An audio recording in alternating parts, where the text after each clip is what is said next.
Судовите ги пробија роковите. Уште се одлучува по барањата на специјалното јавно обвинителство за притвор на високите функционери на ВМРО ДПМН, зошто сите 18 обвиненија на СЈО доделени само на неколку суди, кои се можните игри за избегнување на правдата. Во топ тема на ваша страна вечерва дебатираме со адвокатите Александар Тортевски, Сашо Дуковски и Натали Петровска. Почнуваме веднаш.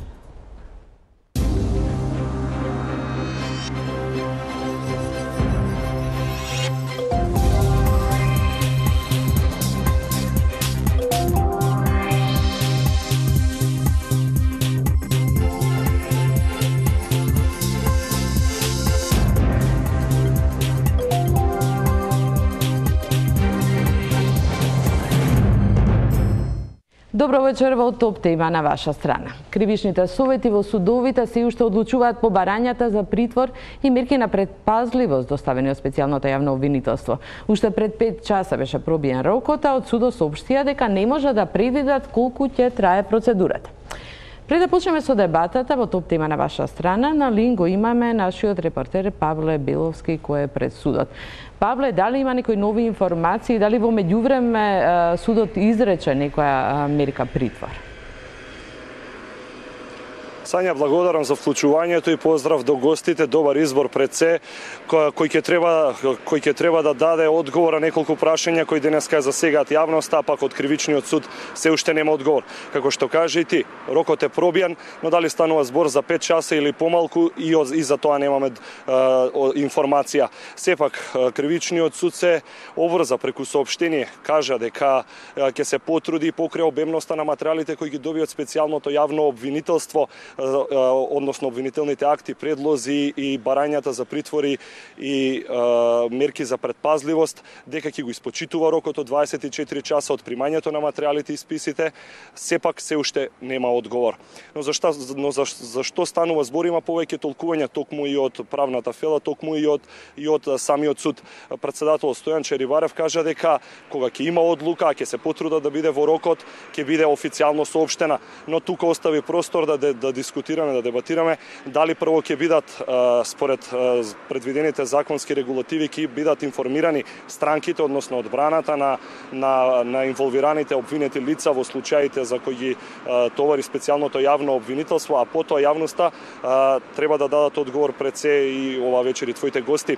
Останува уште едно прашање на кое немаме одговор. Дали зошто не беа повикани лицата во оваа постапка за оние за кои се бара притвор и мерки на предпазливост, тоа се 18 лица и 47 лица за мерки за предпазливост, иако во истражната и предистражната постапка тие беа повикувани, но сепак и судот и за тоа меѓу редови даде некаков одговор дека имаат доволно докази, имаат доволно материјали од обвинителството, од специјалното обвинителство, така што не е потребно присуство на тие лица. Но сепак се ова се прашања од ЗКП, односно од Законот за кривична постапка, на кои не достигаат одговори. До овој момент ние нема да заминеме одовде додека било какво соопштение не биде лиферувано од страна на судот, дали има одлука или нема одлука. Сепак ова се неколку работи кои ги нафрлив. Сања, дали имаш дополнителни прашања што се случуваше преку текот на целиот ден и што понатаму? Имате ли воопшто информации во текот на денов и каква ви е комуникацијата и кој седи во судските совети? Дали има некакви информации или е тоа единствено соопштение што го добивме во текот на денот? Тоа е само едно кусо соопштение, повеќе информација која пристигна попладнево дека судот работи, дека материјалите се обемни, дека можеби и нема не е наведено дали ќе стасат или не, едноставно тие велат дека се трудат, односно вложуваат напори да одговорат по барањето на специјалното јавно обвинителство за притвори. Тоа беше кусо, се останато е телефонска комуникација. Ние новинарите, медиумите кои следиме оваа проблематика со судот, како што кажав и председател Стојан Чериварев кажа дека нема да остават да се шпекулира во јавноста, официјално ќе соопштат портпаролите на судот, велат дека немаат доволно информации, предметите се распределени од 17 предмети, од 18 колку што водеше специјалното јавно обвинителство, се распределени кај неколку судии.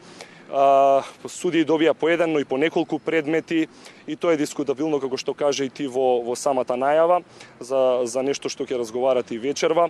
Сепак имаме недостаток од информации и останува прашањето на кое не можеме да добиеме одговор преку целиот ден, а тоа е што се случува доколку рокот се пробие, бидејќи станува збор за имаме исклучок од досега во судската пракса. Токму за тоа ќе дебатираме. Добро, тоа беше Павле Беловски, тој останува пред судот доколку има нови информации, повторно ќе го вклучиме во емисијата.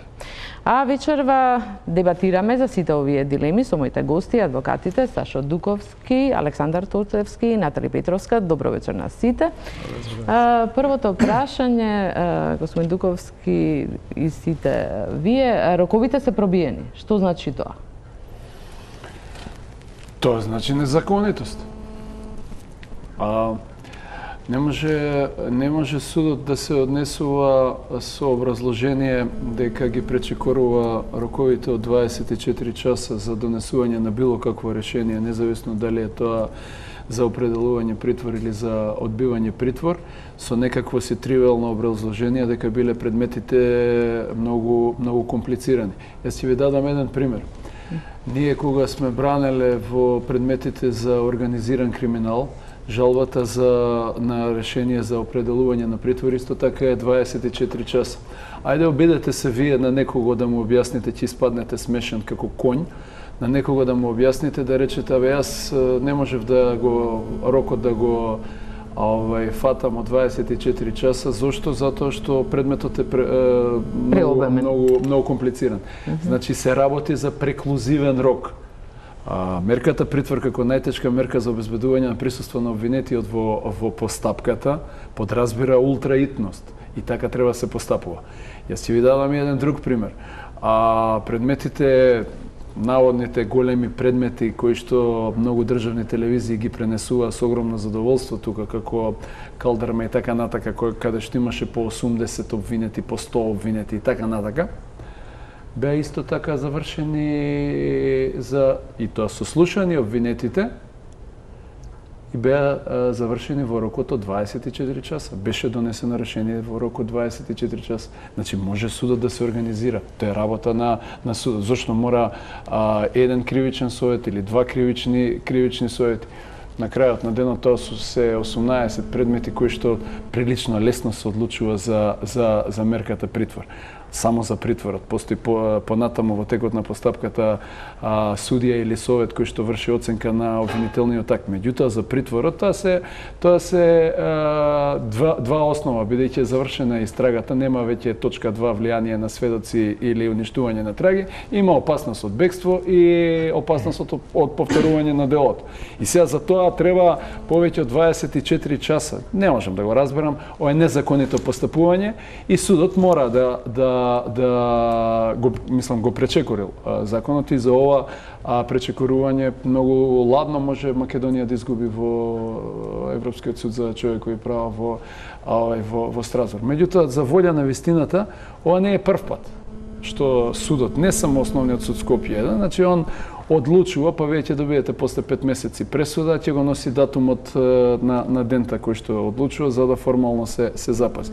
Со еден збор недозволиво однесување и морал судот да најде начини да се организира во рамките на хиерархијата во судот, во рамките на распределбата на кривичните совети кои што постапуваат по овој предмет, и тоа не е грижа нити на осумничените, нити на бранителите, нити на јавниот обвинител со еден збор на странките. Мора законски да се постапува. Затоа и го дадов примерот. Обидете се вие во преклузивен рок да пропуштите таков преклузивен рок, па да видите што ќе ви се случи, ќе го изгубите правото. Тоа треба да важи исто и за судот. Турцевски, држи ли образложението на судот, што го добивме единственото денеска, дека требале да бидат известени сите страни по писмен, па дека тоа одзема време и за тоа објаснуваат дека не го испочитувале рокот и уште додаваат дека не знаат колку ќе трае? Па, јас се сложувам со колегата Дуковски, меѓутоа мислам дека сепак рокот не е преклузивен, заради тоа што законот не предвидува што во случајот кога ќе се пробие рокот. Значи, решенијата, ако е преклузивен рокот, би требало да бидат или дека барањето се отфрла како, значи, не се прифаќа или дека по автоматизам се прифаќа притворот. Значи, за жал во нашиот закон не стои што во случајот кога ќе се пробие рокот. Меѓутоа, ова пробивање на рокот покажува нешто друго, дека судот по секоја цена, председателот на судот инсистира овие предмети да ги одлучуваат совети врз кои што сметаат дека имаат контрола и мал број совети и луѓе под кои што се под нивна контрола. Значи, доколку судот се организирал, како што рече колегата, на време и направил доволен број совети, сето тоа можело да се реши во рок од неколку часа. Меѓутоа, тие видовте вие дека имате предмети кои што по 5 вакви предмети се доделени кај еден судија или сега се сигурно доделени во еден совет по предмети и процедурата им се комплицира и по цена да ги пробиваат роковите, тие сепак не сакале да излезат од оној состав на судии кој што го контролира. Тоа е многу симптоматично. Што да, тоа е посебно прашање. Тоа е посебно прашање зошто сега само одреден број избрани од нивна страна судии треба да решаваат по овие предмети. Добро, да се задржиме на роковите. Натали, вие од коалицијата Сите за правично судење ги следите сите овие судски процеси. Какво е вашето искуство околу ова пробивање рокови? Дали е тоа нешто вообичаено или кога се работи за вакви капитални, да речам, случаи? Капитални случаи, капитални грешки би кажала. Значи, не, ова не е редовна пракса на судот, меѓутоа во последно време сме сведоци дека нашите судови упорно нови и нови судски пракси воведуваат во сите погледи, па и во практикување на самиот закон за кривична постапка. Така да, ова е, јас би рекла, можеби алармантно за нашето законодавство од многу аспекти. Роковите, како што кажуваат и самите колеги, не се рокови за кои што е предвидено што ако се пробиени понатаму, меѓутоа, по моје мислење, баш ради тоа и не се предвидени мерки што ако судовите ги пробијат роковите. Значи, роковите, чим се во закон предвидени исклучиво рок од 24 часа во кој што треба да биде одлучено, тоа и не би требало тие да бидат воопшто преминати. Имате случаи каде биле пробивани исто така или многу експресно се носат одлуките? Одлуките се носат експресно, сведоци сме последниве месеци и години како во одредени случаи, посебно оние високо профилирани случаи, политички случаи каде што експресно се носат и решенијата за притвор и експресно се водат и самите постапки кога за тоа има потреба нормално. Јас и колегата Дуковски сигурно барем десетина пати сме поминале по 24 часа во суд од 8 наутро до 8 наредниот ден, чекајќи нашиот клиент да дојде на ред. Не знаеме кога ќе дојде на ред да го сослушаат, меѓутоа за да се запази рокот каде што имало 80 обвинети, сме седеле, дури се случувало кога и надвор на минус 10 не држале со цел, значи, можеби и да отидеме некаде па да викнат адвокат по службена должност за да не им правиме проблеми. Меѓутоа, секогаш се завршувало во рок од 24 часа. Значи, рокој се почитувал во предмети каде што имало по 80 и кусор обвинети. Да, спомна и Дуковски. Предметот Калдерма, ја ти го кажам прецизно предметот. Предметот Калдерма 86 обвинети. 86 со бројки и букви. Знаете што е тоа? Тоа се 2,5 автобуса за 24 сати притвор. Да, останавме цела ноќ на минус 10. На минус 10. Да, сме седеле други предмети, метастаза, шпион, да не ги именувам, сите наводно бомбастични предмети кои што се во својата суштина чиста боранија и глупост од предмети, тие големи, 90%, значи, сме биле третирани по секоја цена мораш, што вели колегата, ќе ти ставам адвокат по службена должност и така надале. Значи, тогаш судот носел решение за 24 сата и милиметар еден не отстапува. Да, и само едно вака да размислувам гласно.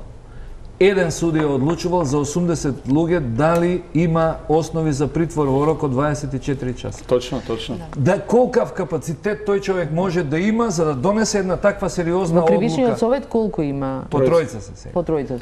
Меѓутоа, замислете, било кој нормален човек дали може за 80 луѓе да им реши судбината во рок од 24 часа за 80 Генерали луѓе. не можете Значи, да генерали земете не вие. можете да му земете, а не да видите дали постојат елементарни услови за притвор. Меѓутоа секогаш се уважувал притвор. Јас за абсурдноста да немаме дилема. Значи во самиот старт јас овде и реков дека и нашава емисија во нормален систем и во нормална правна држава е некоректна.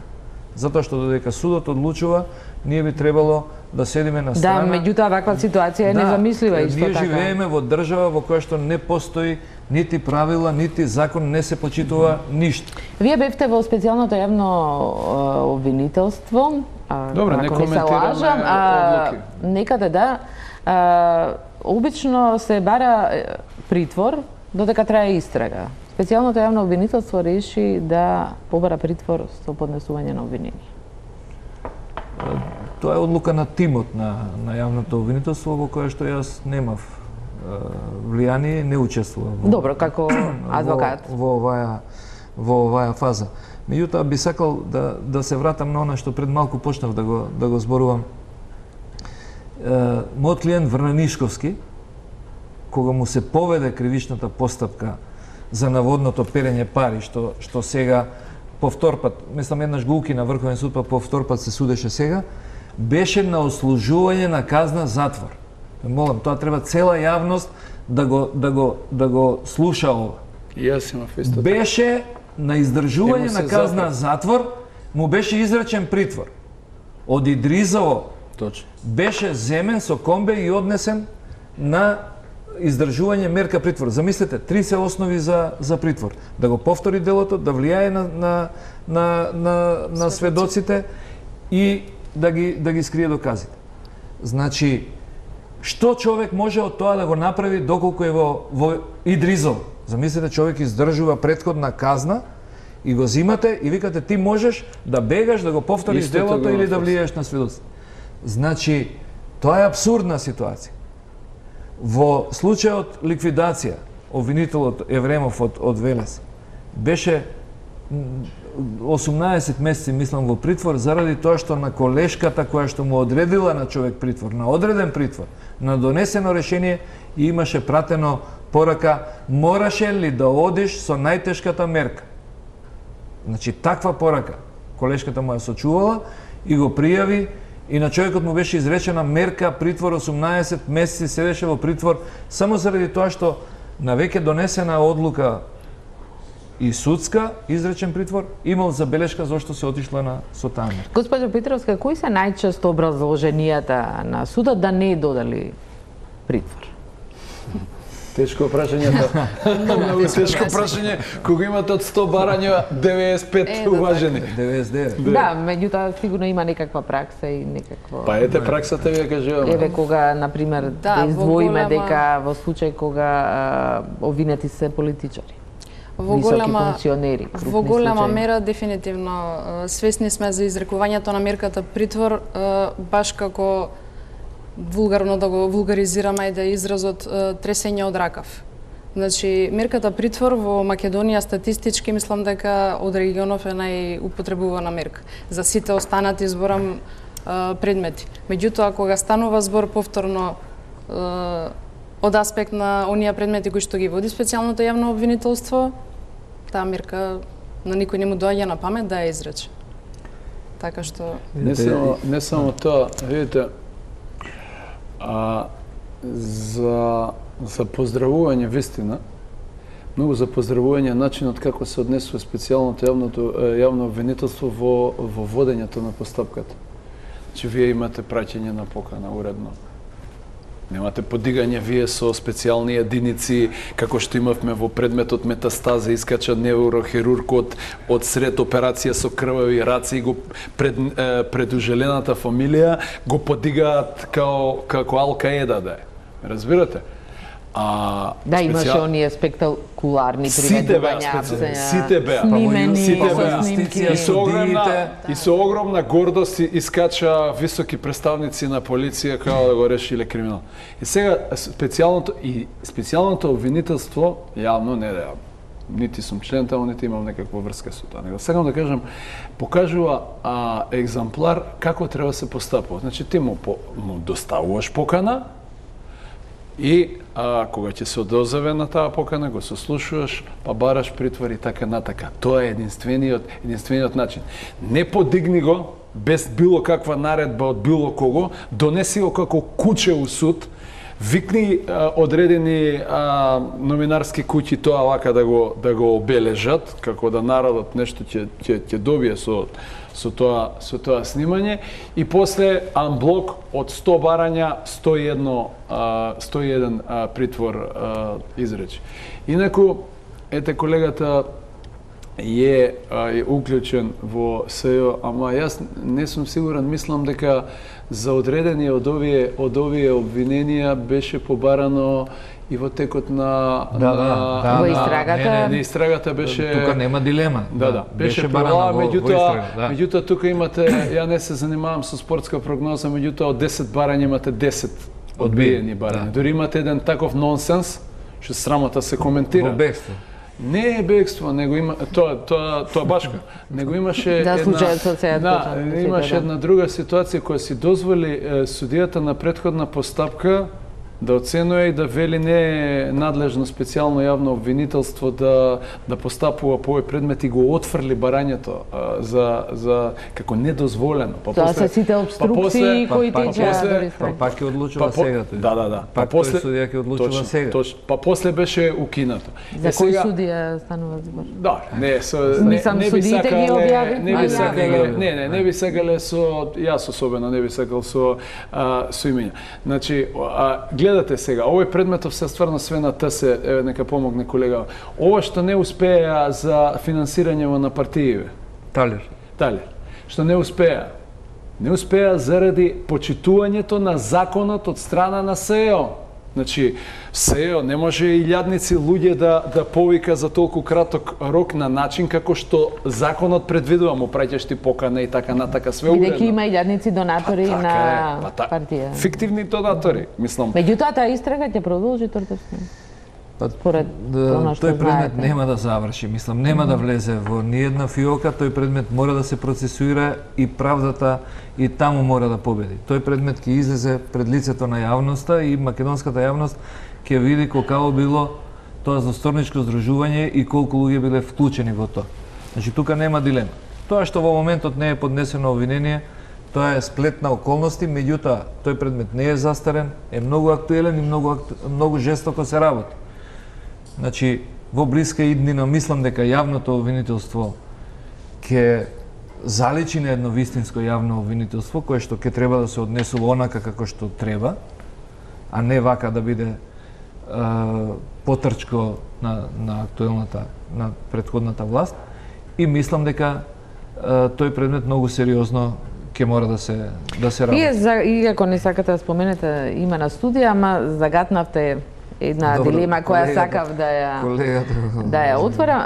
Она што се случува во моментов е обвиненијата се поделени само на неколку студии, како што денеска во еден разговор ми рече еден судија, вика од 72 судии предметиве 5 дури предмети доби Бакш Човановска, сопруга на инаку висок функционер на ВМРО ДПМН, и во оделението за организиран криминал. Исто така, повторно имаме судии кои ги споменувавме сите овие години, кои се контроверзни. Заблуда тука, што... Зошто токму тие судии добија и зошто неколку судии? Една друга работа после... Да немаме заблуда една друга работа. Значи, тоа доделени. Значи, тоа доделени значи судии кои што го испитуваат обвинителниот акт.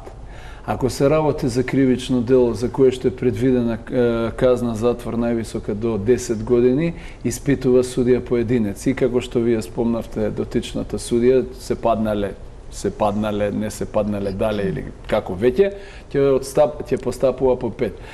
Таа ќе постапува за испитување на обвинителниот акт. Сосема друг, ако е изнад 10 години предвидена казна, испитувањето на обвинителниот акт го врши Советот Тројца.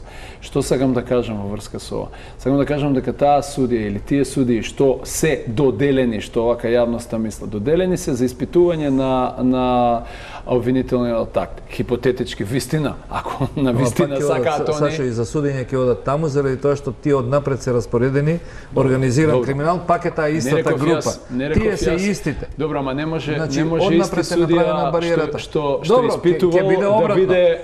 Меѓутоа, тие 5 души, 6, колку се распоредени однапред и значи веде председателот на единица сега што е поставен, тој е токму поставен за да создаде оваа бариера, да го создаде тој еден затворен систем од неколку судии во кој што имаат цврста доверба да одлучуваат по барањата на специјалното јавно обвинителство од причина што најголем дел од предметите на СЕО одат во организиран криминал.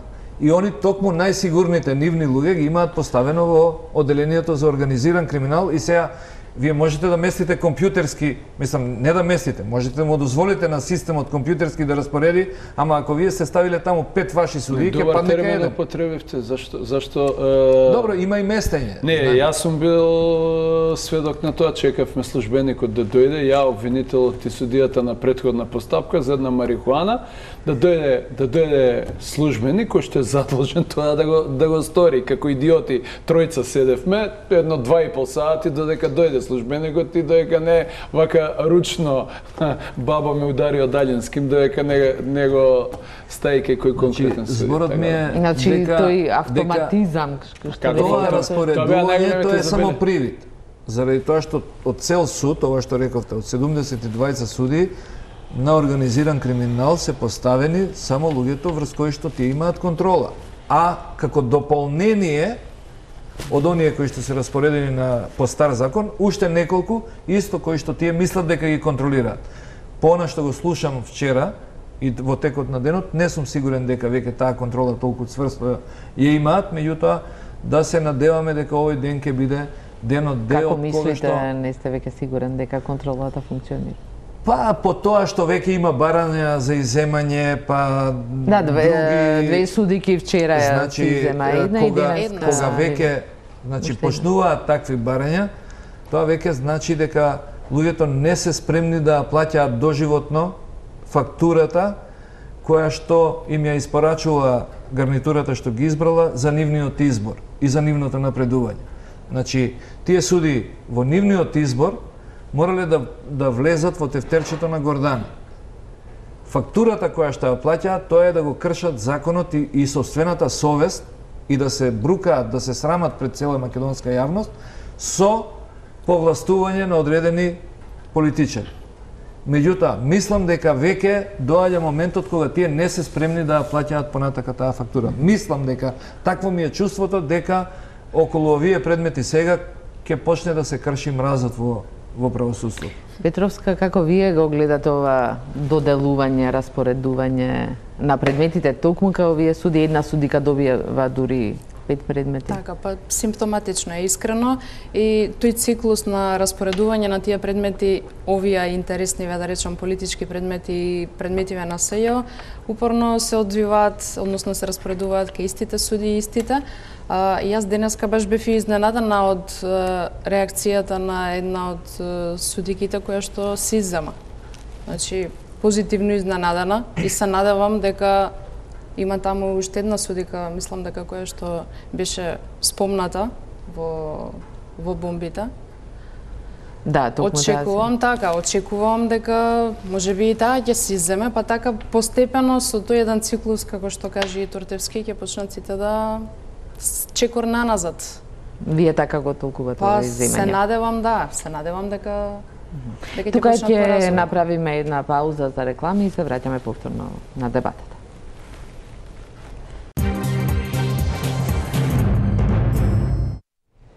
гледате топ тема на ваша страна, додека ги чекаме одлуките на судските совети по барањата за притвор и други мерки на специјалното јавно обвинителство. Дебатираме со адвокатите Александар Туртевски, Сашо Дуковски и Натали Петровска. Прашање до господине Дуковски. Рокот е пробиен. И кога ќе се донесат одлуките? Сепак има некаква процедура која и натаму би го одложувала притворот. Да објасниме на гледачите како се одвива целата процедура. Видите сам, бидејќи 24 часа се вообичаено е во судската писарница во архивата се запише и часот кога е примен предметот со барањето за определување на притвор.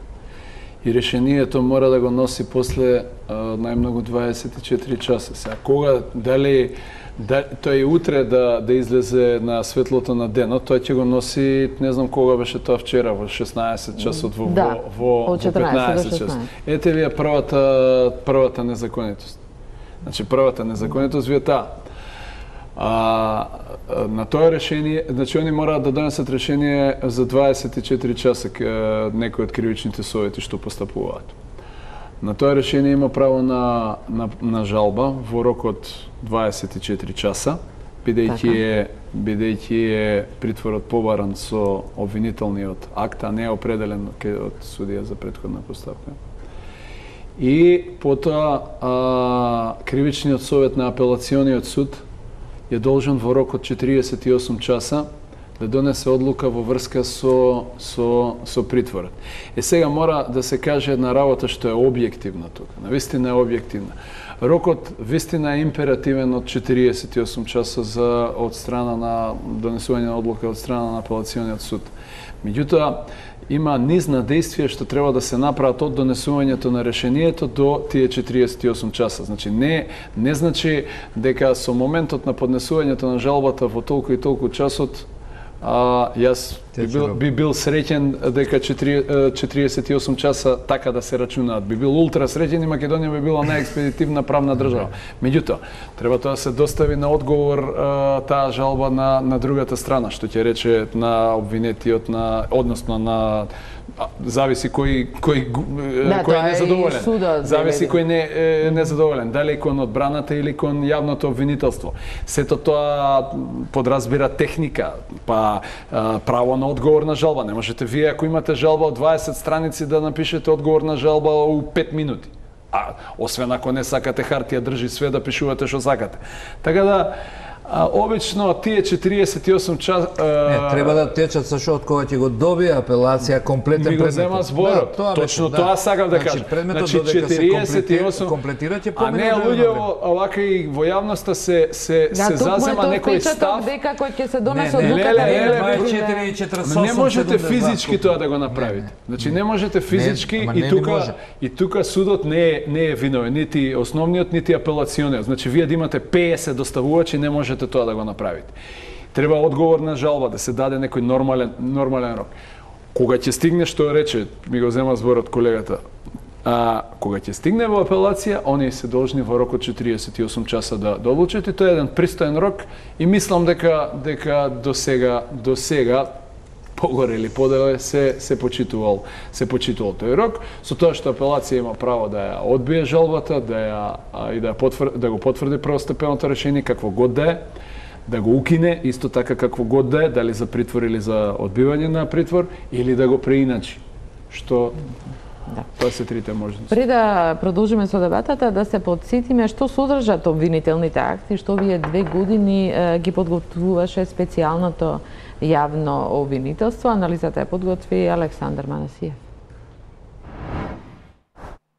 Од аудио снимки на хард диск до докази во картонски кутии. Прислушкуваните разговори се претворија во хартија, спакувани во картонски кутии, секоја насловена со името на истрагата што ја носи. Доказите од СЈО беа испратени на адресата на кривичниот суд. Некои небаре беа со иста големина како и случајот по кој се именувани. СЈО вчера поднесе 17 обвиненија. Обвинети се 94 физички и 7 правни лица. Во кутиите, според СЈО, има доволно докази кои може да стават зад решетки, поранешен премиер, бивш вице-премиер, министри, бивш директор на УБК, поранешен шеф на кабинетот на премиерот, политичари, полициски службеници, новинари. Секако, ако дојде до судење и бидат прогласени за виновни. Јас и мојот тим сме цврсто убедени дека со соодветните судски постапки ќе докажеме дека обвинетите ги имаат сторено кривичните дела кои им се ставаат на товар со поднесените обвиненија. Но што истражуваше и што сработи СЈО? Од адресата на специјалните обвинители прв исплови случајот Титаник. Во него се истражуваат серија кривични дела поврзани со криминал за време на изборите. Обвинети се лидерот на ВМРО-ДПМН и неговите блиски соработници. За Титаник СЈО поднесе дури 3 обвиненија, а меѓу обвинетите и Сашо Мијалков. Тој пак е прво обвинети во случајот наречен тортура, поврзан со апсењето на Љубе Бошковски. Поранешниот премиер Груевски има најмногу, 4 обвиненија, а тука зад него веднаш и поранешниот министер за транспорт Милијана Киевски. Заедно се товара за случајот со уривањето на Космос на бизнисменот Цановски. Мијалков се товари во случајот со криминалната набавка на опрема за прислушкување, каде обвинет е и Горан Груевски. Министерот Јанакиевски се товари за случајот Топлик, кој се однесува на продажба на земјиштето кај Сончев град. Случајот Тендери, кој се однесува за доградбата на музеот на ВМРО, единствениот во кој обвинета поранешната министерка за култура Елизабета Канчевска-Милевска. Груевски и Јанкуловска се товарат за сомнителната набавка на луксузниот Мерцедес од 600.000 евра. Случајот символично е насловен како тенк поради безбедносните аспекти на набавеното возило. Поранеше помошник министер е обвинет за набавката на 300 службени возила во МВР. Нема звучни имиња обвинети во случајот Тарифа, кој се однесува на набавката на софтвер за Елем. Случајот Тифани, обвинета е новинарката Ивона Талеска, која се товари за даношно затајување. Незиниот колега Драган Павлович Латас се товари за случајот Тотал, кој исто така се однесува на даношно затајување. Новинарот Латас се обвинети за случајот Тревник, кој се однесува за нелегална изградба на куќи во Зелениково. Највредно обвинение е она за случајот Траекторија. Се истражуваат сомнежи за криминал при изградба на автопатот Миладиновци Штип и Охрид Кичево. Обвинети се Никола Груевски, Владимир Пешевски и Милијана Киевски. Случајот е тежок цели 150 милиона евра. Цели 17 милиони евра е сумата што според СЈО била злоупотребена во случајот Труст, каде обвинете и собственикот на Трансмет, Сејат Кочан. СЈО одлучи да ги поврзе предметите за Тврдина и Таргет, кои се однесуваа за незаконско прислушкување и за набавка на опрема за прислушкување. Меѓу обвинетите се и Мијалков, Горан Груевски и Јанкуловска. Настрана овие 17 случаи за кои се поднесени обвинение, СЈО продолжува да ги истражува и случаите Табла, кои се однесува за малверзации со основно училиште во Зајас и за случајот Талир. Вториот предизвика огромно внимание, бидејќи се истражуваат сомнежи за незаконско финансирање на ВМРО-ДПМН. Помеѓу 14 осомничени, освен председателот на партијата Груевски, осомничени се и повеќе функционери, од кои голем дел се членови на извршниот комитет на партијата. За случаите за кои СЈО поднесе обвинение, специјалните обвинители бараат притвор за 18 лица. Меѓу нив се и Груевски, Мијалков, Јанкуловска, Протугер, Божиновски, но и координаторот на пратеничката група на ДУИ, Ејупа Љими. Доказите на СЈО може би физички тежат стотици килограми, но нивната вистинска тежина во правна смисла ќе се мери на вагата на македонската правда. Да, тоа се случаите, ние продолживме дебатата, дури траеше и прилогот, тоа се случаите кои стигна во судот. Ако вака се прекорачуваат роковите, кога би можеле да почнат овие судски процеси за случаите на специјалното јавно обвинителство, Туртевски? Мислам дека и поентата на барањето за притвор е токму во тоа, за да не се долговречуваат предметите. Затоа што ја видовте бројката која е на обвинети и во скоро сите предмети има повеќе обвинети. Со една добра одбрана, подготвена и со судија кој што благонаклоно ќе гледа на обвинетите, овие предмети ќе се водат во наредните 20 години ако не им бидат изречени мерки или ако нема судија кој што ќе згази цврсто и кој што на првото некоректно доаѓање ќе одредува притвор заради судење и кој што ќе се труди да го заврши предметот. Меѓутоа, овој состав на судот, мислам дека само ќе го одолговлекува судењето, впрочем, како што шамарите на центар се одолговлекува нон-стоп. Да, колку трае тој... Дека тој предмет веќе, значи, колку време трае, меѓутоа не е ни почнат. Да. И токму тоа е поентата, она што пред малку го загатнавте, зошто сега одеднаш се бара и притвори. Токму заради таа причина, за да се обезбеди практично и значи присуството, меѓутоа и заради тоа што навистина постои опасност од повторување на делото или случување на други кривични дела. И јас сум убеден дека судот има огромна одговорност во случувањата на 27 април. Затоа што доколку судот претходно одредеше некакви мерки и прифатеше одредени барања на СЈО за мерки против инволвираните луѓе кои што практично го исценираа 27 април, до 27 април немаше да дојде. Меѓутоа, се создаде чувство кај таа групација на луѓе дека се тие над законот, дека можат ако се договорат 200 луѓе да влезат во собрание, секако со поддршка на уште неколку стотици нивни симпатизери, и дека можат да извршат убиства дури и да се прогласи вонредна состојба или воена состојба во која што некако би успеале во тој метеж да се спасат. Судот со неизрекување на мерките претходно му кумуваше на 27, а тоа е еден од најтешките кривично-правни настани во историјата на Македонија. Заради тоа што беше сценарио за убиство на лидер на опозицијата, за лидер на друга партија, особено сценарио за убиство на Зијадин Села за да се предизвика меѓунационален судир. Тоа беше комплетно сценарио, комплетен државен удар, каде што со точна одредена улога се знаеше кој што треба да направи. Меѓутоа, судот, овој состав на судот, со одбивањето на мерките, тоа практично го овозможи, му помогна практично на овој состав да го организира тоа.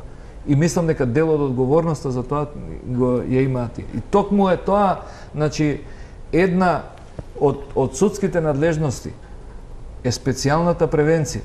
Значи, кога некој ќе нарача шамари во центар и кога ќе им обезбеди комплетна логистика на тие луѓе да кршат таму, судот да реагира, да ги казни тие луѓе и другите да не се дрзнат тоа да го прават. Меѓутоа, кога во центар поминуваат неказнето толку време, сосема сигурно е дозволено. Да, тие сметаат дека им е се дозволено и дека може да си дозволат да влезат во собрание со боксирачи, со метални сталки, со пиштоли, да влезат и да вршат убиства. И впрочем, како што тоа практично до сега одеше, и така и ќе завршеше. Да не се дигнеше јавноста толку и да не се случаат одредени промени, јавното обвинителство немаше да покрене никаква посериозна постапка. Тие забрзано ги завршуваат тие постапки со најбенигното кривично дело учество во толпа. Знаете што е учество во толпа? Учество во толпа е да, нели учесниците се извинија. Пијани 10 луѓе во паб дошле да се забавуваат, дошол полицаец да ги предупреди дека се премногу гласни, и ако некој тука на полицаецот му рече иди шетај. Тоа е учество во толпа. Или евентуално да му удри еден шамар. Меѓутоа тоа не е ни подготвено, нити имаат некоја скриена цел. Тоа е учество во толпа. Меѓутоа судот му кумуваше со неприфаќањето на мерките. Инаку, ако не се одредат мерки за овие луѓе сега, од овие предмети нема да има ништо. Затоа што просечни адвокати, просечни мајстори на играта, овие предмети ќе ги водат 20 години. Петровска, вие ги следите овие случаи. Јас најдов едно истражување ваше, повеќето се во организиран криминал, таму и други случаи кои не се поврзани со специјално јавно обвинителство, 70% од нив се одложуваат. Да. Значи, овие би ја доживеали истата судбина. Дефинитивно. Колку беа обвинети вкупно? 94. 94. По еднаш да се разболи, тоа се 180 месеци, бидејќи на 2 месеци ги одлага. Тоа се, значи, рачунете во старт колку ќе се одложат. Еве да го преформулирам прашањето, што би можело да се направи за да не се случуваат овие игри, практично некои судски... Во конкретниве случаи, баш да се определат мерките за обезбедување присуство на обвинетите евентуално. Иначе да, генерално тоа не е статистика што со години ја работиме и што загрижува. Многу голем процент од судските расправи се одлагаат, а овие уште повеќе. Така што сметам дека единствен начин можеби од тој аспект да не биде одлагана постапката, бидејќи имаме случаи каде што обвинителите во редовните постапки зборувам, обвинителите не доаѓаат, обвинетите лица не ги носат од притвор и слично, меѓутоа овдека не би било тоа случај, бидејќи гледаме како активно функционира специјалното јавно обвинителство и како уредно си ја врши својата работа, така што единствено од овој аспект би било одлагање на постапките доколку обвинетите не присуствуваат на самите постапки, како што е тоа впрочем и случај. Во предметот на општина Центар не доаѓа долго време, сега предметот е во апелација, че буквално целиот предмет по жалба за изречените казни, предметот е во апелација по жалба. И колку време стои во апелација за жалба за парична казна од 2000 евра? Така. Колку време му треба на апелација? Што има предметот цел да оди во апелација, се прави копија од записникот, инкриминирани се праќа у апелација, нема предметот што да оди. Точно. Да. Дуковски, сметате ли дека специјалното јавно обвинителство ќе има, очекувате ли да има издржани обвинителни акти, бидејќи рокот за кој го имаше да собере докази, да заврши некакви истраги, или токму овој ограничен мандат е минус и ќе им обезбеди слобода на обвинетите? Нема да им обезбеди слобода. Зошто сте сигурни? Па, затоа што јас не сум ги пишувал, нити сум ги видел обвинителните акти. Меѓутоа, поаѓајќи од тоа на начинот како работи специјалното јавно обвинителство, сум сигурен дека они не би подигнале обвинение на рекла кажала, што би се кажало народски. Така да сметам дека се работи за издржани обвинителни акти, кои што обвинителни акти понатаму ќе го поминат филтерот на испитување, така натака ќе стапат во правна сила. Сега, ова што сега се отвори дискусијата тука во однос на одоговлечувањето. Јас имам стварно една лична мала дилема, дали специјалното јавно обвинителство треба да се однесува, ајде да така, можда неправилен збор, толку професионално.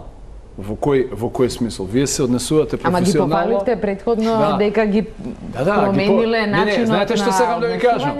Значи, а сега велите па толку професионално па вие му праќате покана и вас ви пропаѓа обвинение затоа што му праќате 20 пати покана на 2 километри воздушна линија од специјалното јавно обвинителство. И некои си жестоки момци со ниски чела ви викаат вас, не ти примам тебе. И вие повторно го променувате законот, па му давате, се обидувате да му направите покана, исто и за тоа има решение, одбива прием и така натак.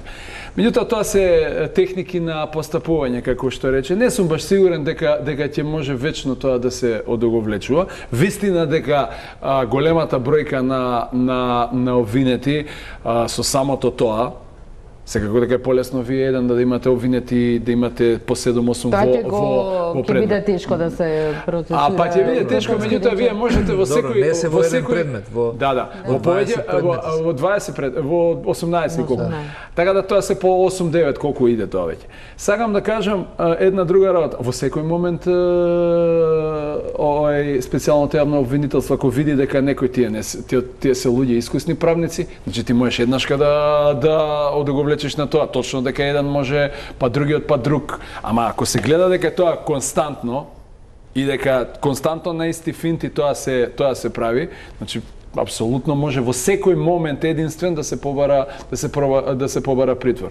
Сметам дека се работи за издржани обвинителни акти, и стварно не се малце. Јас не знам точно колку се, вчера беа 18 колку поднеси, не знам колку број колку. Уште два ќе. Да, ама вкупно воопшто. 20 и па не, па видите, при ваква екстремна обструкција, при еден ваков кинески зид на постапување, да све ви се одбива.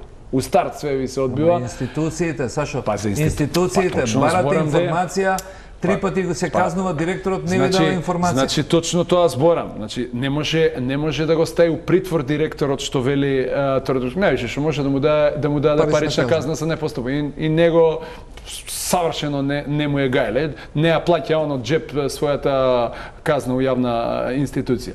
Така да меѓутоа сметам дека се видите, секоја работа, жалосно е што во Македонија воопшто се формираше специјална јавна обвинителство. Тоа е еден опасно голем срам за сите нас прво како правници, а потоа и за обичните луѓе. Што ви кажува тоа? Па тоа ви кажува дека вие немате правна држава, дека правната држава е срозана. Ако не функционира судскиот систем, но истиот судски систем, истите тие луѓе треба да ги Па не сум сигурен баш дали сега истите судски, дали баш истите луѓе тоа ќе го процесуираат. А знаете како? Флексибилна маса се луѓето, вклучително и судиите. Така да, ако вие цел живот, не зборам за сите, судии за сите обвинители. Така, не генерализираме. Значи, не дискутирам за тоа, има прекрасни судии и стручни и така натака. Ако вие цел живот, вие предодреден уште од завршување на правниот факултет дека ќе бидете судија и секогаш вие некој вас ви се јавувал да завршите некој предмет и сега ќе видите дека оваа страна сега губи условно. Треба јас да сменам дрес. Многу ладно ќе го сменам дрес. Меѓутоа сметам дека главната работа, јас го предвидев тоа пред подолго време. Овие предмети жалосно е што е законот за заштитени сведоци, жалосно што е таков, односно тој што е во сила е така ретардиран, да речем, како што се. Па милион институции во земја од 1.800.000 и со 230 километри колку е од едната до другата страна, 30 луѓе треба да знаат, меѓу кои МВР, треба да знаат кога некое лице ќе биде прогласено за заштитен сведок. Тоа треба да биде инокосно право, без било каква дискусија на Катица Јанева, кого ќе определи, чао, пријатно. Што има да знаат, па покани, па Врховен суд, па Министерство за внатрешни работи и така. Меѓутоа не сум сигурен дека ова нема да заврши. Чак што више сум многу сигурен. А процесните проблеми на кои што кажа колегата апсолутно стојат. Тука не можете вие на некого да му го скратите правото на одбрана или право на некаква си, ајде да речам, финта у смисол на одлагање и така натаму. Меѓутоа тоа не може вечно да трае и како што ќе поминува време, јас сметам дека се побрзо и побрзо ќе биде. И во право е колегата за Кога мислите дека би почнале така? Видете сега. Тешко е да се предвиди. Значи прво имате се зависи. Се извинувам, Сашо. Се зависи. Ако бидат уважени притворите, ќе се судат летоска. Така. Значи, ако бидат уважени најголем дел, значи ако нема судска ферија за притворски предмети. Ако се уважи притвор, ако во секој предмет има по едно лице кое што е во притвор, значи самата одбрана ќе инсистира да побрзо се постапува. Судот е должен да постапува, значи не постои судска ферија и ќе постапува во текот, веројатно ќе започнат во текот на август. На почетокот на август, ако се уважат притвори, барањата за притвор, тогаш фештата ќе почне од август. Меѓутоа еве и да не се уважат. Ако не, ќе оди веројатно во октомври. Така, апсолутно. Значи 2 месеци разлика додека се достават обвинителните акти, па потоа имате фаза на приговор на обвинителен акт што ќе се користи секако. Па имате одлука по тоа, станување на правосилност на таа одлука и закажување на судење. Па дури мислам дека и октомври е малце афирмативно. Малце афирмативно, ќе направите еден обид, меѓутоа тука правиме претпоставки. Порано јас почнав кариера во тогашниот окружен суд. И тоа беше подобра организација. За кривични дела преку 10 години затвор, каде што беше предвидена казна, судеше окружен суд. Како првостепен? Првостепен, а Врховен суд одлучуваше по жалба. Тоа е многу подобро и тоа решение би морало да се врати. Заради тоа што тогаш предметиве кои што сега се на дневен ред во единица, ќе ги судат судии кои што суделе веќе 20 години. Јас се сеќавам кога бев приправник, па тоа беа на вистина судења. Судијата беше Господ, меѓутоа тој поминал сито и решето, поминал закани, значи сите предизвици во животот ги видел. А сега имате судија кој што денеска е именуван, тој може веднаш да биде распореден овдека и да ги суди овие како можете, предмети. значи со огромна почит. Значи повторувам уште еднаш, со огромна почит судија е судија. Дали работел во едно оделение или во друго оделение. Меѓутоа, она што вели колегата, значи станува збор за субспециализирање на одредени судии во смисол на водење на предмети на организиран криминал кои што сами по себе не е исто вие да гоните некој за тешка кражба, скршил некој излук и украл литро ракија, и да гоните 80 луѓе каде што морате да направите една рамка кој е мозокот на операцијата, модус операнди. Како треба да биде, меѓутоа сакам да кажам. Значи треба суспециализација. Ама не може судија што до вчера судел прекршоци, дали ја ќе ја скршам оваа чаша овдека, да вас ви одлучува за ултрасериозни и софистицирани кривични дела. Специјалното јавно обвинителство додека подигне едно обвинение, јас бев за еден мој предмет, не е битно што сум застапувал тамо, па беше интересен за специјалното јавно обвинителство. Значи таму имате навистина добра организација, колку ја видов.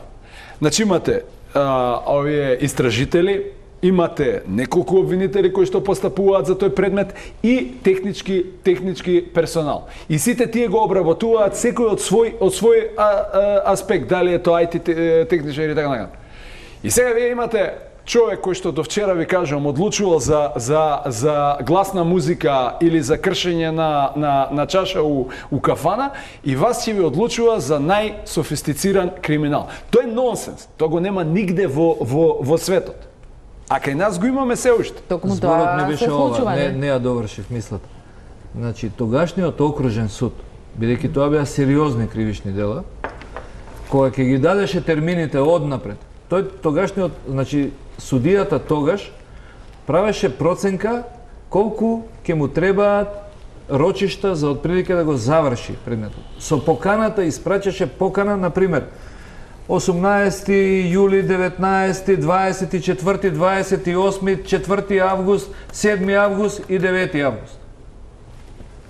Нема тука во окружен суд тогашен, не можам, зафатен сум, заради тоа што ако имате еден предмет со 80 обвинети, имате 80 адвокати и секој е во тие денови некаде зафатен. Ако малку има некаков проблем, се поставува адвокат по службена должност. Значи, веднаш се поставува адвокат по службена должност, државата ќе ги поднесе тие трошоци, ако му дојде неговиот адвокат, добро, ако не дојде адвокатот по службена должност, продолжува да постапува. И со 10 судења, сите сериозни предмети се завршуваа во рок од 10-15 дена. Меѓутоа, за таа работа треба да има желба да се расчистува со криминал. Правосудството треба да биде решено да расчистува со криминал.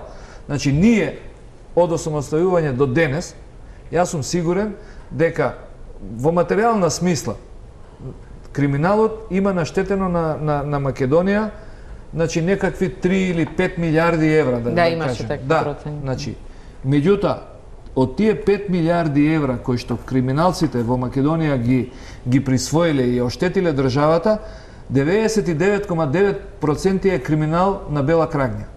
Значи, тоа е криминал кој што се го вршат луѓе на високи општествени позиции. Значи, ние како општество, наместо да ја насочиме енергијата да обвинителството биде брана од овој криминал, ние овој криминал не го гониме, ние ги гониме оние кои што украле 10 тегли ајвар. Со апсење 80 луѓе на Катарина, дека е за 3000 денари, 2200 денари, 1200 денари и тоа не докажано. Значи, обвинителството треба да биде имунолошкиот систем на еден организам. Значи, да реагира таму од каде што општеството е загрозено. Само во предметите што јас сум ги видел во СЕО, некаде не без да ги собирам цифрите, цифрата ја надминува 500 милиони евра. И го споменавте се и вашиот доскорашен ангажман, за кој предмет има најцврсти докази според вас? Не можам тоа да го кажам. Не, мислам за мене. Меѓутоа има така. Не можам такво нешто да кажам, заради тоа што кога СЕО поднело обвинителни акти, мојата должност е да кажам и да сметам дека, бидејќи сум дел од тој тим, дека тие се сите со многу цврсти докази. Не можам да правам, тоа е нонсенс. Петровска, меѓу обвинетите има и 5 суди од управниот суд во случајот Титаник, тоа се изборните измами. Како очекувате нивните колеги да се однесуваат и да пресудат за нив? Меѓу другото е предложено забрана за преземање активности поврзани со кривичното дело. Значи ли тоа дека ќе бидат суспендирани, нема да судат во меѓувреме? Што значи себо? Значи, генерално, според мене, суди обвинети за кривични дела. Има предвидено во самиот закон, ако се обвинети за кривични дела за кои што е запретена казна до таму, колку години беше точно, веќе ме дополнат колегите. Значи, судиите после одредено време не би требало и да извршуваат таа функција. По мене тоа треба да се забрани како мерка забрана за извршување на самата судиска должност. Бидејќи не може ставате некој на функција да правораздава. Ако влезе обвинителниот акт во правна сила, тоа е веќе посериозна работа и до толку повеќе тоа би требало да биде така. Сложно. Тука ќе направиме уште една пауза за реклами и се враќаме на дебатата. Лидерот на ВМРО-ДПМН Никола Груевски е обвинет по неколку обвиненија од специјалното јавно обвинителство и за него исто така се бара притвор.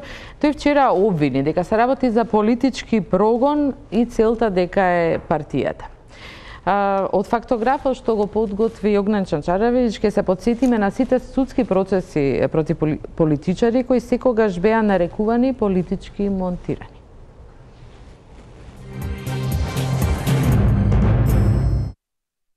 Политиката и корупцијата одат рака под рака, сметаат македонските граѓани. Со години наназад, анкетите на државните и невладините институции покажуваат дека политичарите, лидерите на партиите, министрите, пратениците и државните функционери се меѓу најкорумпираните професии во Македонија.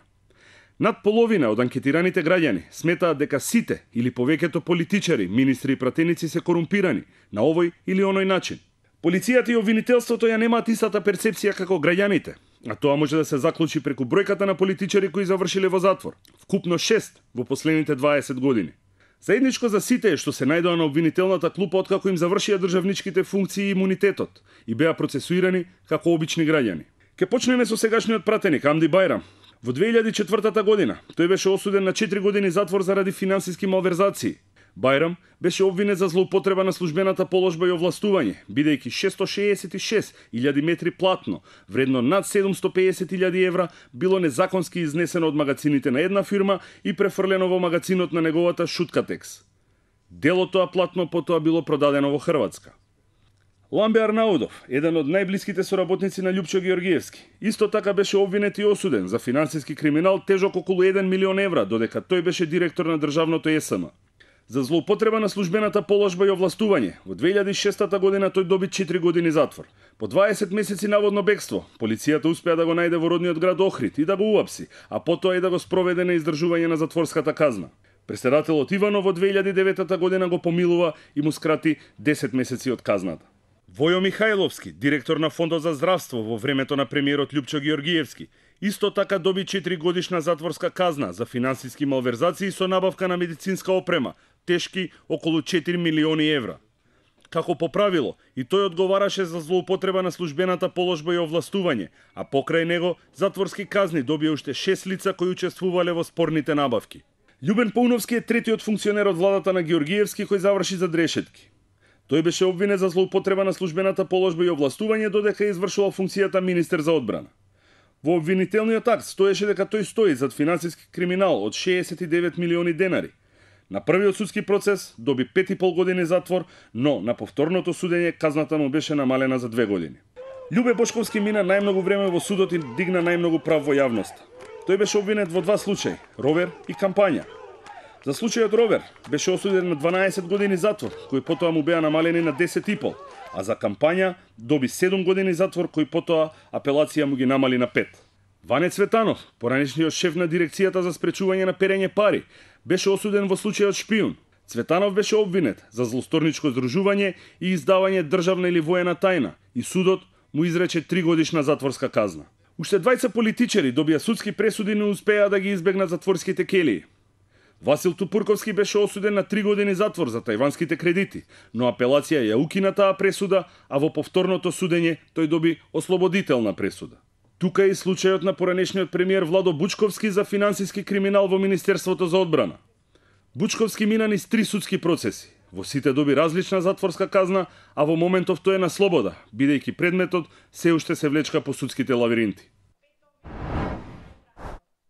Тоа беа сите судски случаи во кои осудени беа политичари. Господине Тортевски, дали Груевски се обидува да се скрие зад партијата, нарекувајќи ги овие обвиненија атак врз партијата? Па, првиот пат кога настапи со слична реторика беше атак врз државата. Тој, ако се сеќавате, првиот пат настапи дека Македонија е нападната и дека само народот може да ја одбрани. Тоа му беше повик за народот да се подготвува за сценарио едно украинско, каде што ќе треба наводно граѓаните да ја бранат државата. Кога не му успеа тоа сценарио дека нападната е државата, сега тој ретерира нападната е партијата.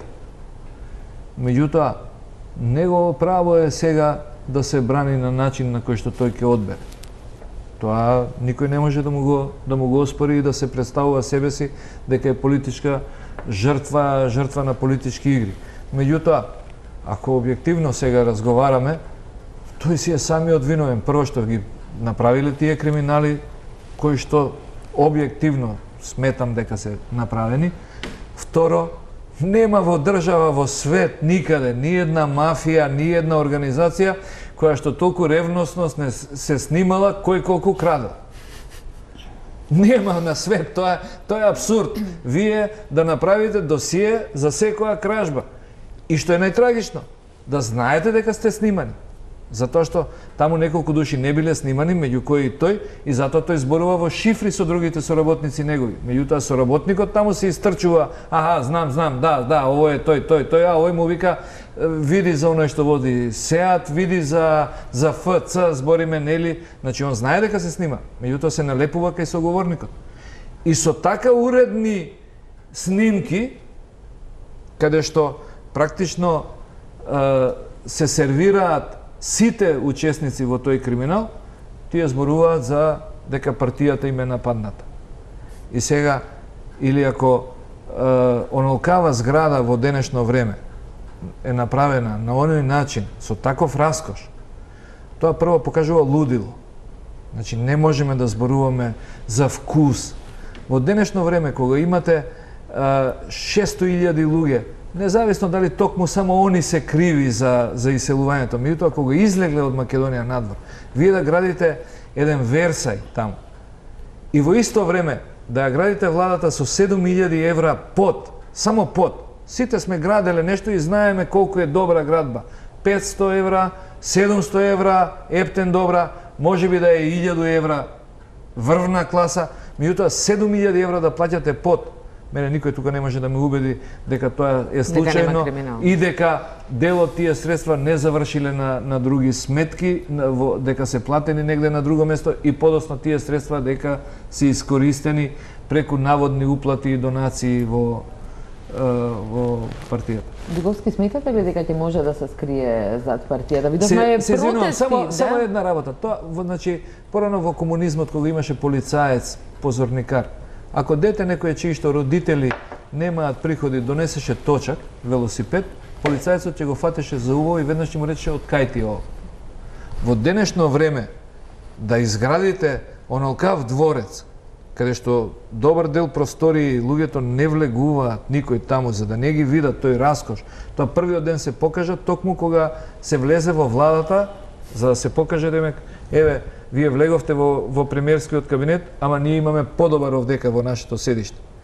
Значи да се направи во денешно време Тоа никој мене лично не може да ме убеди дека тоа е од донации на членството, да не се залажуваме.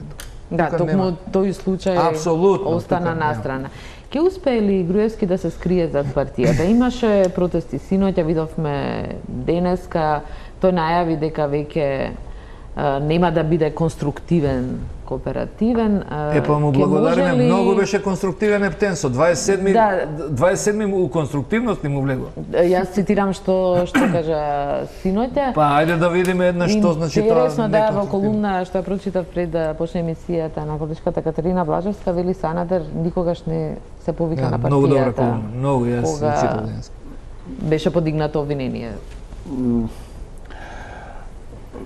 Па видите сега, не би сакал да зборам за човек кој што да има обвинение, а ние може да мислиме што сакаме. Меѓутоа, не може да збориме за криминалец, а за некој да прогласиме криминалец дека нема правосилна пресуда, особено кога нема стапено обвинителен акт на правна сила. И тоа е така, чисто правно размислувајќи. Меѓутоа, методите кои што се користат, вие неќам да ги употребувам термините кои што он ги употребува во стилот на учесниците на Шарена револуција или на другите уличари, вакви, такви, биле платеници, соросоиди и такви некои небулози кои што да му се дигне коса на глава на човек. И сега вие гледате една друга ситуација каде што луѓе кои што појма немаат зашто сте таму. Че имаат, не знам како би дошло тоа, како овие уградежниве фирми што имате бригадири на секој 2-30 луѓе. Не мислите дека се тоа приврзаници верни? Па мислам дека таму има најмногу едно 7% приврзаници кои што како оној ликот од Штип што е тетовиран со еден голем функционер и неговиот бате, како се вика, не е битно.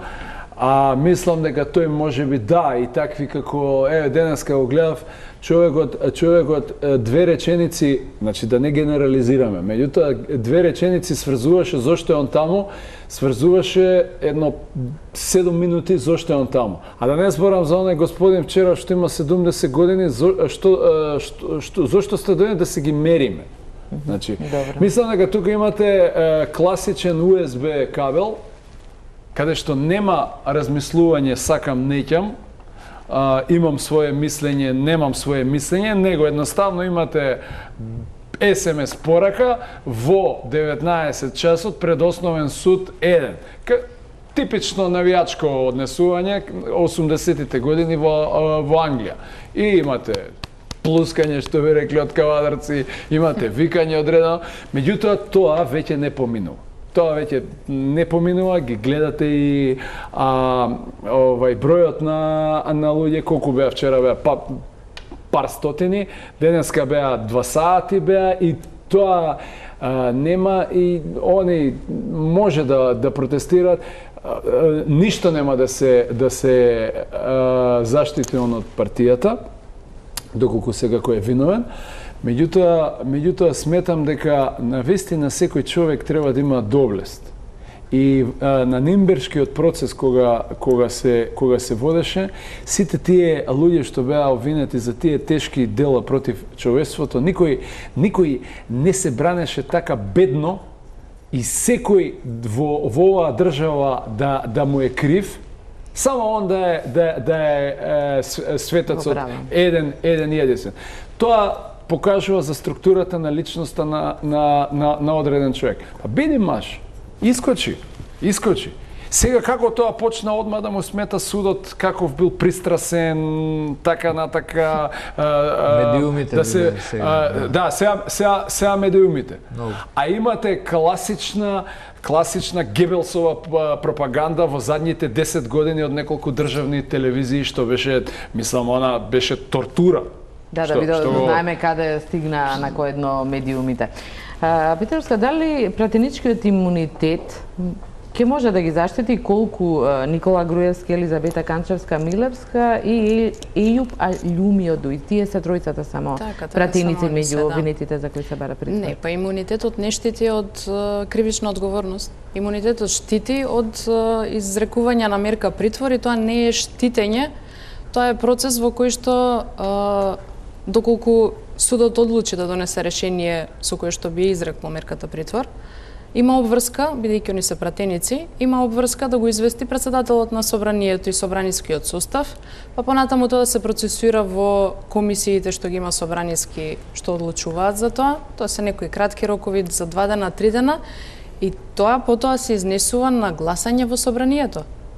Значи, во услови каде што моментално ВМРО ДПМН како партија нема мнозинство од гласовите, а симнување на имунитет на пратеник се врши со обично просто мнозинство, не гледам како би биле заштитени од... Тоа би било одлагање од 2-3 дена. Не гледам како би биле заштитени. Со други зборови кажано, тоа е процесен имунитет. Значи нема врска тоа со кривичниот прогон. Со кривичниот прогон само во однос на притворот е тоа. И тоа е процесен имунитет, како што кажа колечката, тоа се решава многу лесно, само за притворот. Значи, имам сериозна информација дека денеска Груевски се откажал од имунитет. Од имунитетот. Да го известил судот дека нема. Негово право. Само збориме... Па не сака да се изложува на овие сега процедури, да биде, таму ќе има камери, ќе има расправа околу тоа, ќе добие шанса владеачката гарнитура да му повторува што се е направено и веројатно во договор со адвокатите одлучено да не да го избегне и нивно право е тоа. За крај прашање до сите, дали очекувате по завршувањето на овие судски процеси да има заплени на имот, да има враќање на пари, се споменуваат милиарди, огромни сума. Тоа е услов без кој што не се може. Меѓутоа, теоријата и науката и праксата покажува дека ниеден систем, ниедна држава и најорганизираните држави не успеале да вратат повеќе од 20% од она што е однесено, заради тоа што едноставно тие луѓе ги немаат парите. Значи, тој може би направил криминал, сега криминалот некаде носи и трошоци. Вложено е во реализација на тој криминал. Тие се луѓе кои што живеат со години на висока нога. Парите се веројатно префрлени на места и локации каде што тешко може да се пристапи. Така што јас би бил задоволен со еден светски процес, со еден светски просек на враќање на парите. Меѓутоа, се извинувам, Сашо, значи во процесите што ќе се води, јас мислам дека многу сериозен фактор во изрекувањето на висината на казните треба да биде подготвеноста на обвинетите да вратат, да ги вратат парите. Тоа е целта. За мене тоа би бил еден голем приоритет и тука би бил подготвен, например, да не е, значи, да вратат пари и да не лежат. Тоа е абсурд. Меѓутоа, значи сериозна олеснителна околност би требало да биде подготвеноста, отсутството или намалување на штета. На крај Дуковски. За мене јас би бил повеќе од среќен. Значи, вие тоа напредска што го кажам, значи, вие не можете да ресоциализирате, мислам дека политичката кариера на тие ликови е завршена. Што год они мислат и како год да се чувствуваат, се уште тазе релативно ова покренување процесно на постапки и така натака, како ќе поминуваат деновите, ќе се соочуваат со реалноста, реалноста не е воопшто розева за нив. Што сакам да кажам? Сакам да кажам дека јас апсолутно се согласувам. Дури би се согласил, не е тривијални казни во рамките на законот, сега да не лупам, не знам тачно за кои кривични дела и така натака колку е предвидена. Меѓутоа сметам дека на ова јадна Македонија, јадна затоа што е ваква каква што е во смисол на фрлање пари на глупости, а за основни работи немање пари, сметам дека целта треба да биде пред и над се враќањето на двата елементи Сашо мора да биде. Добро.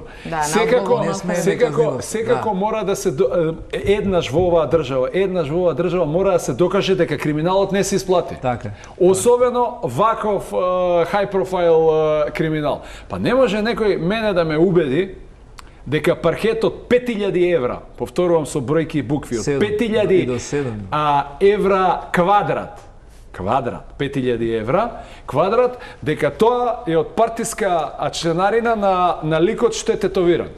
Да. Што искочи. Така да мора да се вратат. Петрос, каква вие завршница очекувате од обвиненијата на СЈ? Јас се надевам дека сите предмети кои што, односно обвиненија кои што беа покренати, ќе добијат судска разрешница. Очекувам што поскоро судот да одлучи по решенијата за предложените мерки. И да, дефинитивно конфискација на имотот, односно враќање на барем минимумот на светско ниво, би бил апсолутно задоволителен во условите во кои што е општество и финансиската состојба. Јас се знам. Навистина ми беше криво, повторно тие причини што збориме цела емисија, кога беше побарано блокирање на имотот. Да, тоа е. Значи, дали вие знаете, кога не беше во секоја нормална постапка во секоја нормална постапка за организиран криминал. Тоа е скандал. Имате на родители, на дедовци, блокирање на сефови, на не знам што, на чукун дедо имате, дрвото му го блокирале, лупам се. Сакам да ви кажам. И толку основано барање, да не се ладно да се тоа одбие, тоа е, мислам, еден од поголемите срамови на тие луѓе што го донеле. Не е само срам, по мене тоа дури навлегува во кривична одговорност. По мене навлегува во кривична одговорност, бидејќи не може... Не е тоа право, не е слободно судиско верување. Тука мораме да завршиме. Не е слободно судиско верување да не се замрзне тој имот. Очекувате обструкции и ништо нема така брзо да се заврши, но да се надеваме дека сепак сите не за џабе е кажано дека правдата е спора, меѓутоа секогаш доаѓа. Да. Тоа не Але има една друга работа. И додека трае емисијата, судските совети не донесоа одлуки околу притворот и другите мерки, очекуваме тоа да се случи наредните денови. Благодарам на вниманието и останете со програмата на Телма.